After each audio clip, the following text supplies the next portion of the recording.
A very good evening, Laja members, as well as everybody on Facebook who's with us this evening on Rubiru. I, Archana Madhusudan, Hyderabad Chapter Director for Laja, gives you a warm welcome.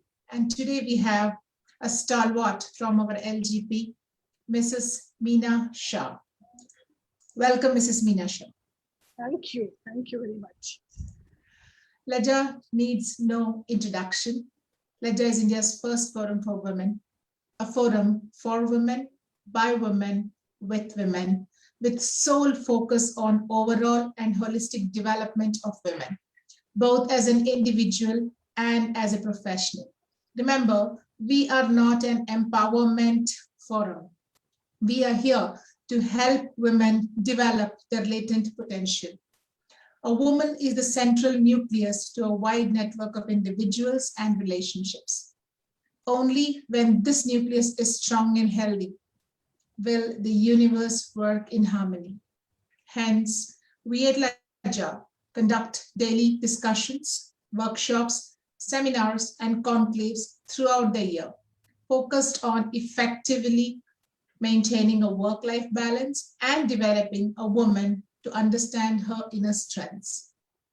In the same line, we have started this Rubaru, wherein we introduce you to many influential women who have made a mark for themselves, and they will be helping you understand what is it that is required to go to that upper step or the next step.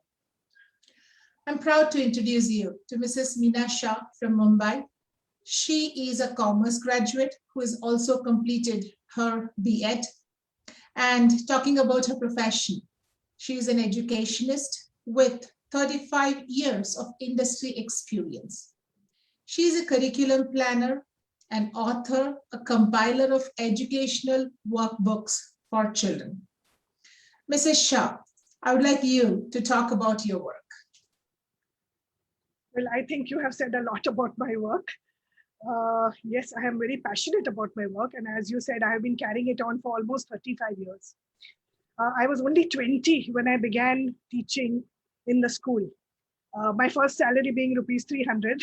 However, I thoroughly enjoyed it and have never stopped working.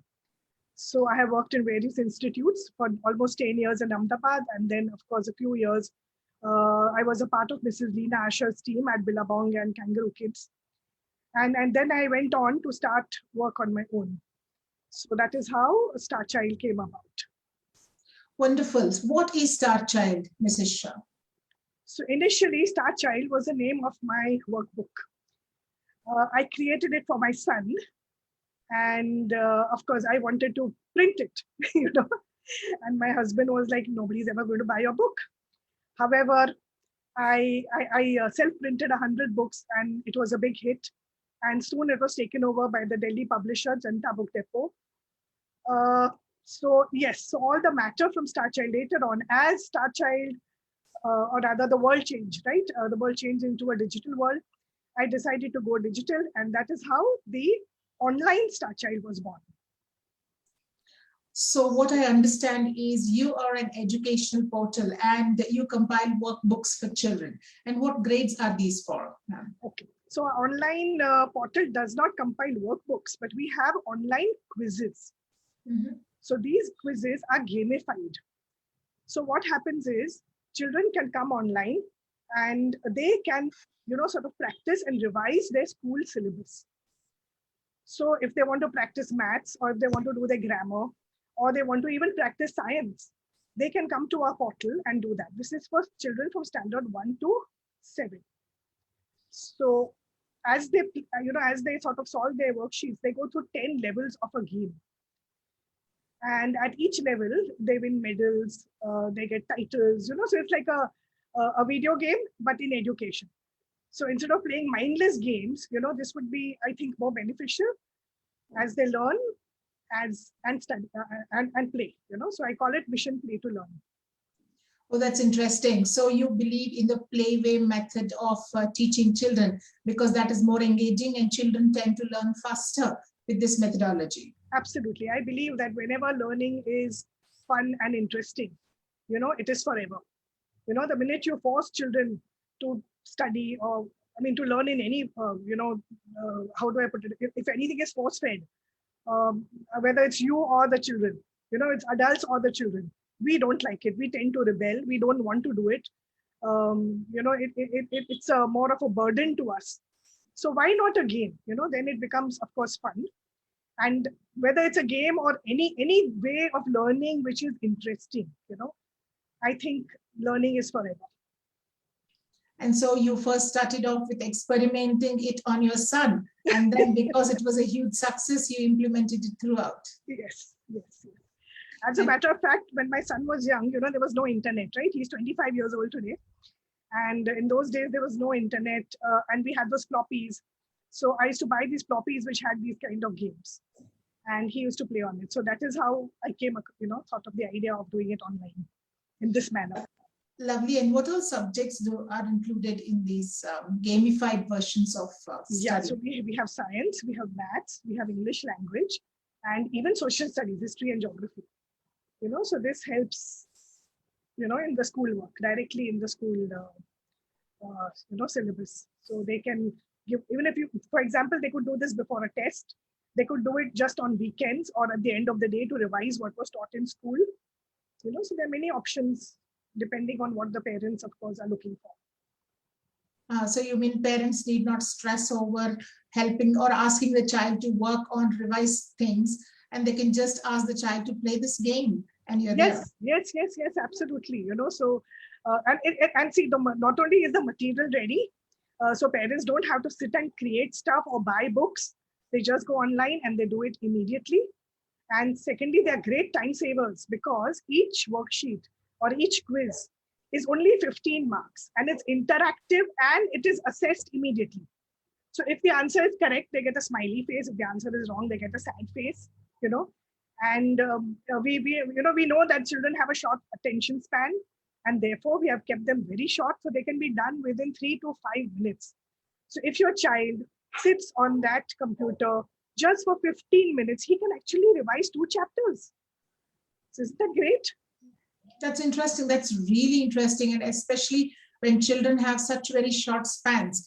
And in today's world, wherein there are several distractions, obviously we need to have our education also in chunks, wherein children remember them easily and quickly. Yes. I think that's a lovely initiative taken by you, Ms. Shah. And how has been the response? It has been very good. Children especially love it. Parents initially were little, they questioned it a little because they said, oh, we don't want to go online, we want books. However, with the change in time, of course, it's much better. And children love it, because they see their name on the leaderboard, they see how they are doing, how they're faring. So they love it. Oh, so that also fosters the leadership spirit and the team spirit, I guess, if you have options where children can play in teams. Yes. And somebody can take a lead so that the children are able to foster these skills in them as well. Yes, so we have a Star Child top 10 leaderboard so they can see where they stand.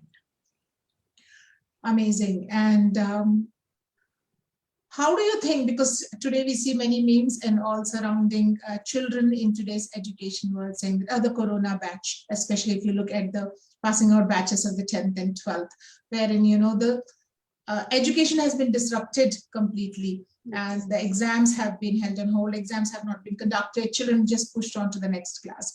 So how fair is it that we blame children and call them a Corona batch or something? It's just not fair. How can you say that? It is only circumstances, right? How can you say such a thing? But what then is the remedy? So I think the remedy is in using things which will engage our students, right? We hear today of teachers who say, oh, camera ban kar dete hai. They are not listening. But then what is it that the teacher has to do? The teacher has to make it engaging. There are several educational apps available today, which will help you to plan your lesson better and to do, to hold your child's, the students' attention. So why not use all that? Yes, one does have to plan and one does have to be prepared, but I think it can be done. I think, today's children are facing the biggest challenge that any generation has ever faced, right? So they're out of school. They're not getting to meet their classmates. They're not getting to meet their friends. So there is an emotional turmoil which is going on within the families. Also, a lot of disturbance, and the news channels are adrift with all sad stories and sagas. I think there's a lot of emotional disturbance and upheaval going on in a child's mind as well, and they may not be able to express also. Absolutely. So something which will actually distract them and at the same time help them learn will be Absolutely. a better Absolutely. way. Yes. So I am doing several, I wouldn't say several, but a couple of online courses, which I have designed myself. One I call the Exotic Earth. So I actually allowed children to travel 10 different countries of the world. So how did I engage them? I mean, I'm just giving an example, as in I used a PowerPoint presentation, I used videos, I used a whole lot of educational apps. My children were completely with me and they loved it. You know, they simply love traveling the world and they learned so much. So I think today we need to do that. We need to, help our children to get over this by various means, you know. So, and that would definitely work. So what is this Exotic Earth all about, Ms. Shah? Yeah, so the Exotic Earth, as I said, we travel 10 different countries of the world. So we talk of the culture, the geography, the history, the cuisine, even the festivals, the monuments, the famous cities, so, and of course, so wherever possible, for example, we went to Switzerland, okay? So I showed them all the famous cities, Bern, Lucerne, whatever, and of course the beautiful lakes and all.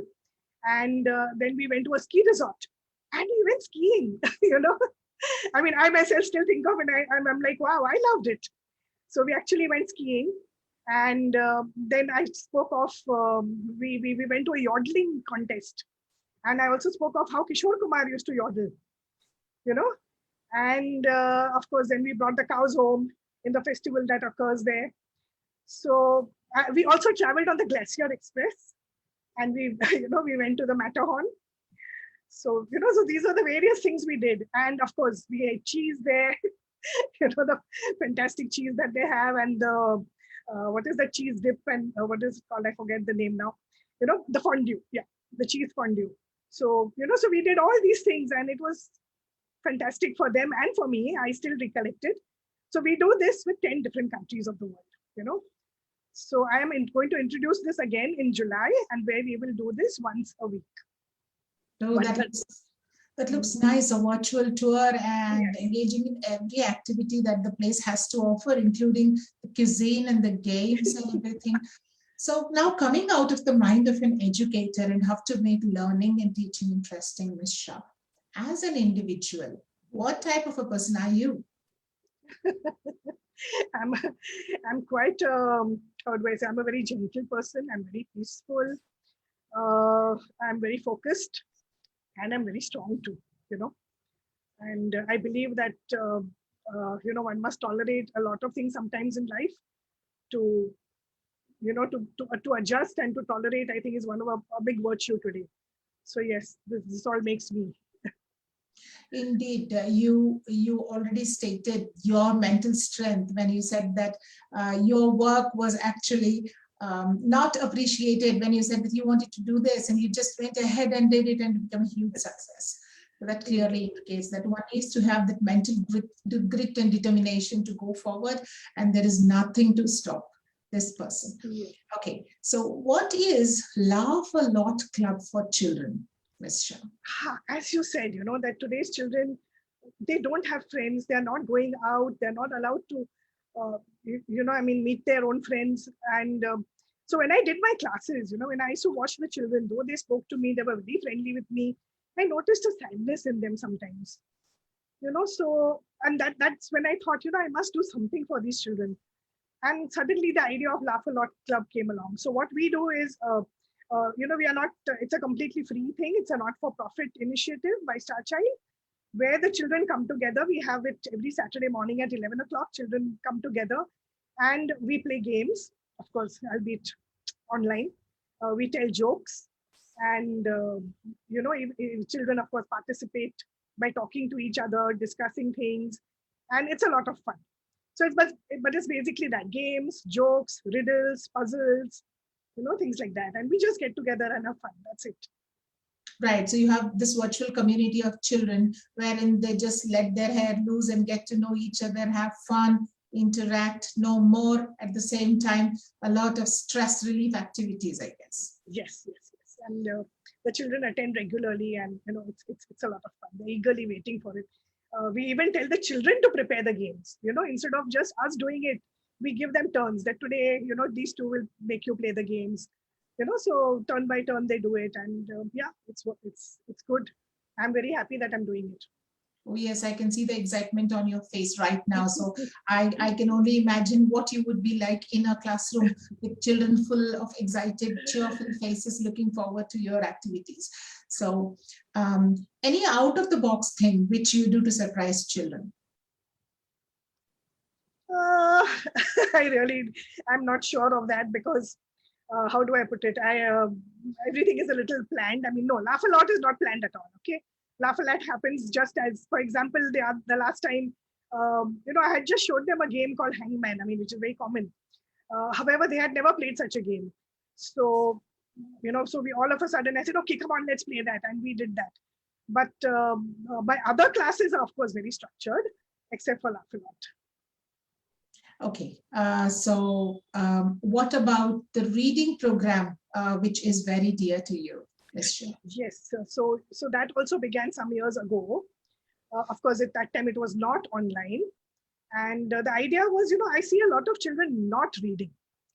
Okay, parents have high expectations of their children. They want children to write well, to speak well, and there's a lot of pressure on them. However, are we guiding them to read? We are not. We need children to read. It doesn't matter whether they hold a book in their hand or a device, but read they must. It's only if they read, they will have the language, the vocabulary, and the ideas to write. So I felt, and of course the idea, and one of the main things is that you escape to another world. When you read, you are somebody else, someone who is experiencing excitement, romance, and so much more, So, I mean, I think reading is so very important. So since when the lockdown came about, I decided to do this online, and we present the book. So what we do is actually not a book, but a story. Okay, we just read one story at a time, a complete story. Since we meet again every week, the link is lost, and we don't want that to happen. So therefore, I prepare a presentation of stories with pictures and everything. So it's very, very attractive to the children, and we read it together. So we read online, so pronunciation is also covered. However, I do not touch on the grammar or any other, how do you say, the teachable points. No way, because I want them to enjoy the story. So we just read together. If they need explanation or help, they ask me questions. And, so it's like a reading club. So, and just to see whether they understand or not, I often ask them questions in between. But the idea is enjoy reading.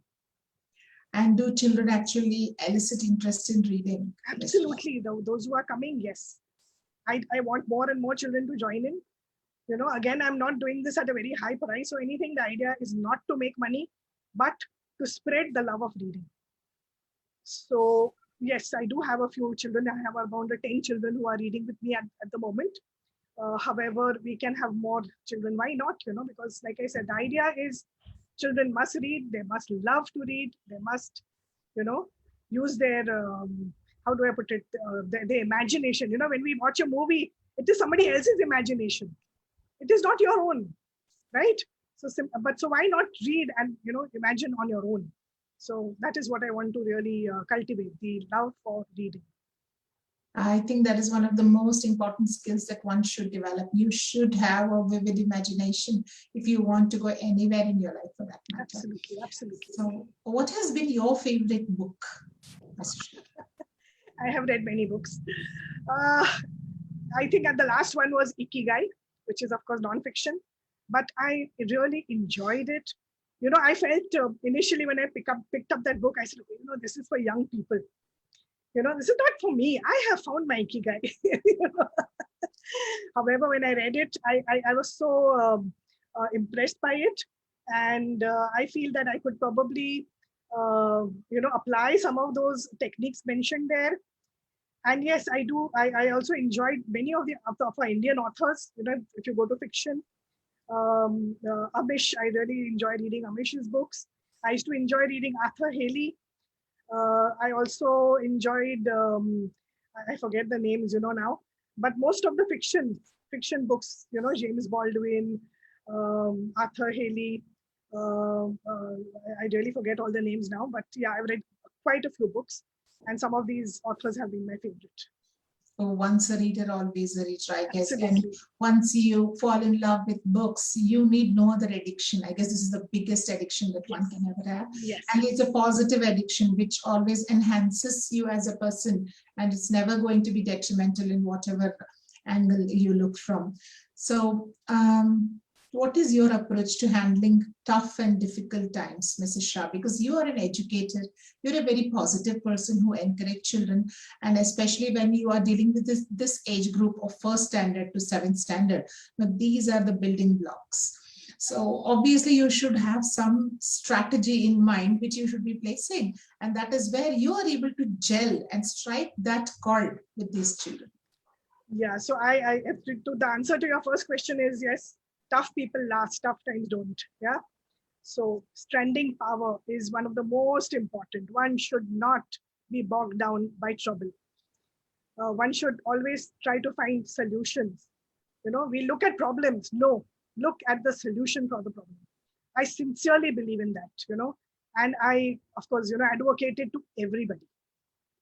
Not easy, but yes, I think that's the way it should be. As far as the children go, yes, if they ask me such questions, I do answer them in the same manner. I tell them they must look for solutions. They're always there, and why not, And secondly, I'm a very friendly teacher. I like to think that my children love me. I mean, I don't know whether they do or not, but I think they do. I think they do. I'm a very, very friendly teacher. As you said, I'm very positive. And, I don't force things down, but I make them try, I try to make them understand in a playful manner, in a logical manner, so that, things are much better for them.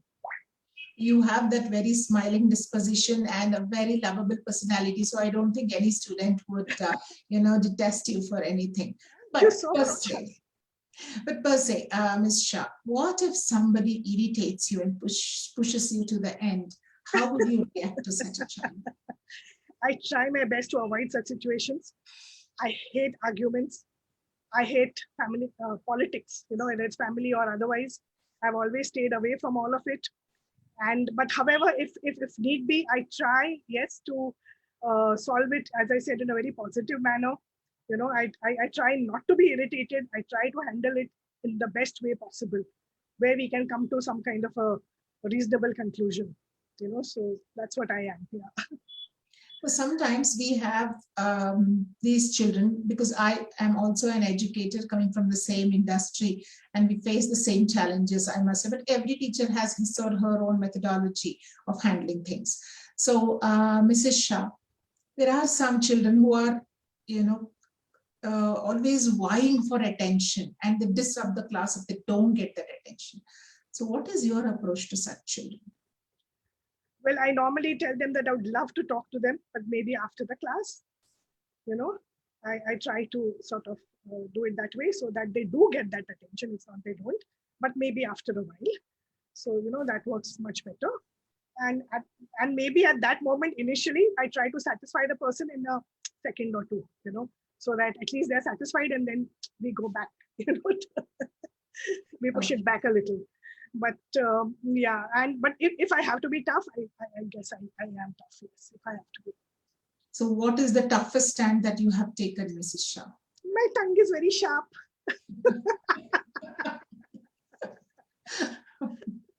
Agreed. Tongue is mightier than the sword. So what is once said can never be taken back. But then don't you think that would scar children? Well, I think it depends on how we say it. Yes, our tone and the words we use are very important. And that is why I always choose my words. I'm rarely angry. I'm one of those very calm persons, so I rarely get irritated or angry. And therefore, I choose my words carefully. Your love for children is very visible, and I can understand that. I don't think you would ever be tough because you have that very sweet, cuddly sort of personality. And how do you react to people when they irritate you, grown up people? Yeah, as I told you, I try to find a middle ground, you know. So 99% of the time I do succeed. But like I said, if I, like, for example, I had this lady, who uh, irritated me a lot, and she kept on sending me messages, ma'am, I want this, ma'am, I want this, ma'am, I want this. Oh my God. I was like, why is she doing this to me?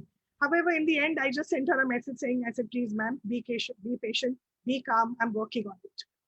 But that calmed her down immediately, So I try not to, be very aggressive. I'm not an aggressive person. So I try to avoid such situations, and calm the person down. Right, it's easier to handle children compared to Yes. such irritating adults and parents. Yes, I agree. And sometimes parents become too very overbearing with regard to their children and feel that my child is perfect and you need to give that extra attention.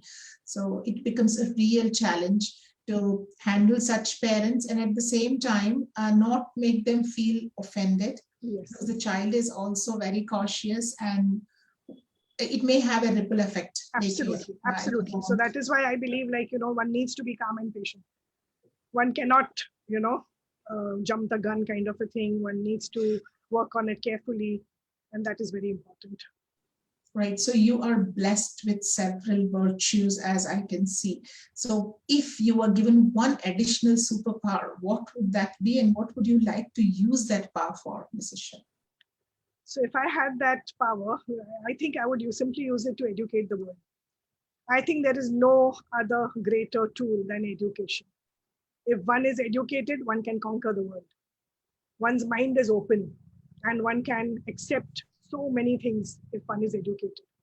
So if I had that superpower, yes, I would use it to educate the world, especially our country. We need it. 100% literacy is required. So I would definitely use it for that.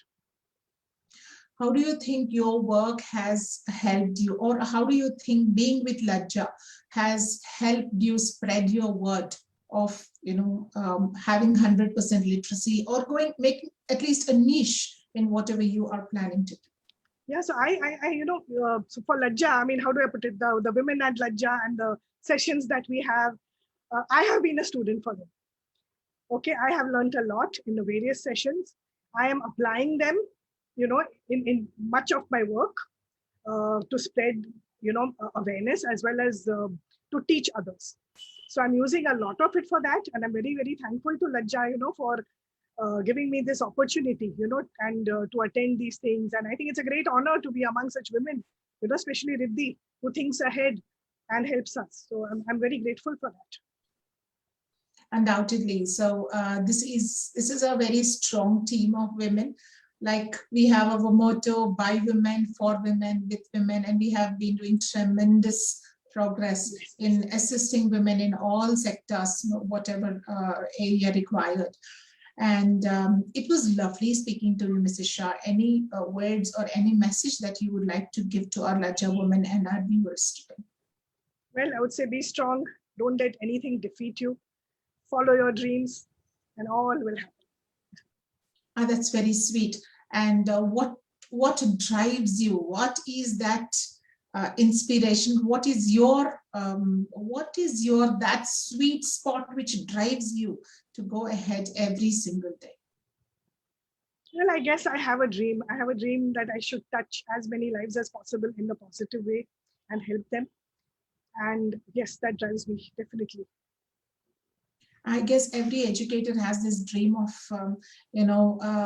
being remembered as that good teacher. And whenever the word teacher comes to mind to this child, the teacher's name, the child should remember me as a good teacher. And well, I haven't thought of it that way. No, for me, it's just my work. It's just that it's my passion. As I said, I would like to reach out to as many children as I can and help them in whatever way possible. So how many, I mean, you've been training children for many years now. So some of them must have cleared off with their higher studies and they must have settled. Do you have anybody coming back to you? So many, so like I said, I was 20. And those children who I taught, there were some children who I taught, I remember in the school, who were in the 5th standard, and I taught them till the 10th standard. So I grew up with them, they grew up with me. Today, or rather, when Facebook came into being, they all found me. They came back to me. They all married. They have children, who are in, say, 10th standard or college or whatever. And they come back to me. And even today, they are in touch with me. They are on LinkedIn, they are on Facebook, they are on WhatsApp. And it's fantastic. It's fantastic. I never thought I would see those children again. I never ever thought I would see those children again, because in those days that was life, right? You taught them, they went off into the world, and you did what you did.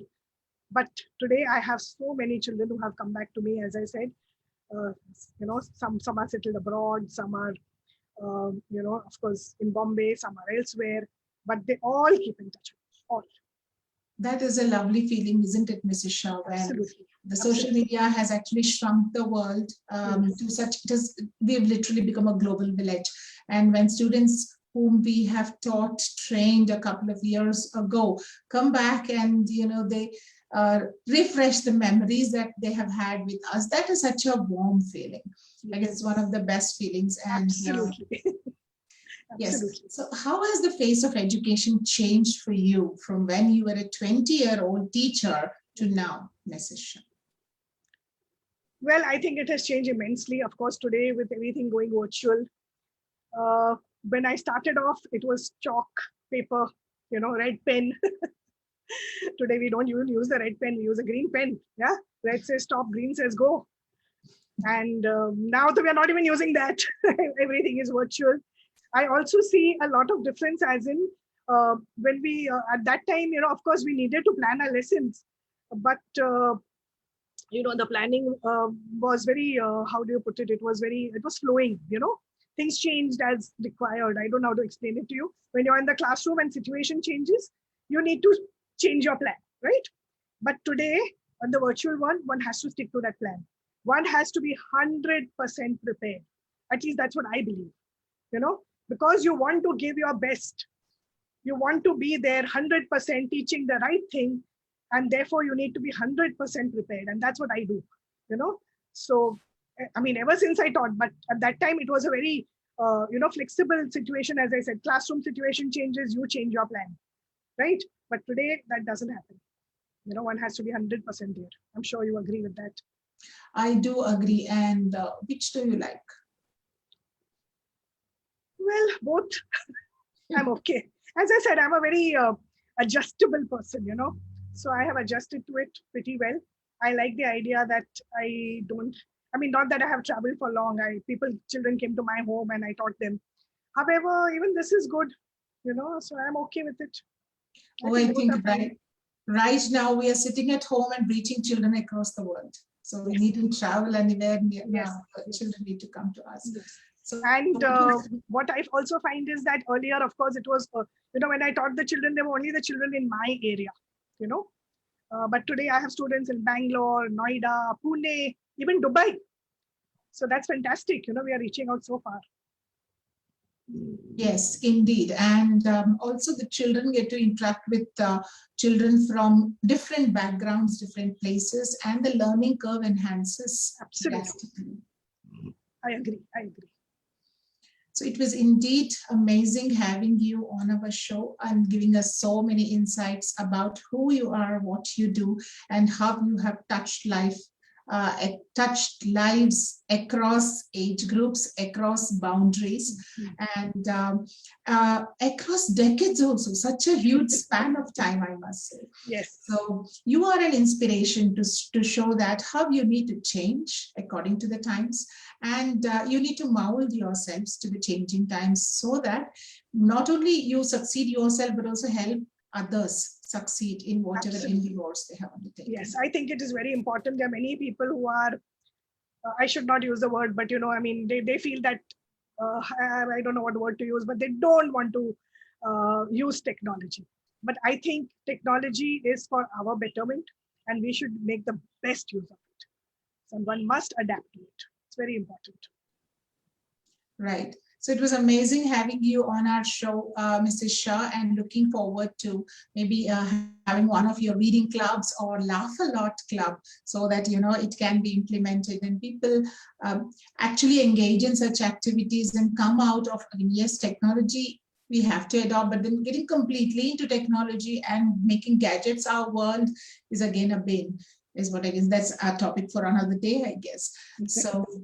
Amazing having you with us and looking forward to meeting you again. All the very best. Keep inspiring, keep touching lives, stay safe, and keep giving us newer games to engage our kids with. Thank you so much. I've had a wonderful time chatting with you too. I wish you all the best. And yes, I hope to meet soon. Thank you. Yes, thank you, audience. Stay safe. See you soon back on Room. Bye-bye.